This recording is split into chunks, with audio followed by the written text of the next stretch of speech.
The National Weather Service in Fort Worth has issued a flash flood warning for Cook County in north central Texas until 11:30 p.m.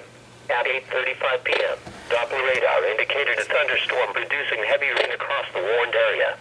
Flash flooding is expected to begin shortly. Some locations that will experience flooding include Gainesville, Munster, Lindsay, Callisburg, Lake Iowa, and Valley View. Tread zone, don't drown when encountering flooded roads. Most flood deaths occur in vehicles.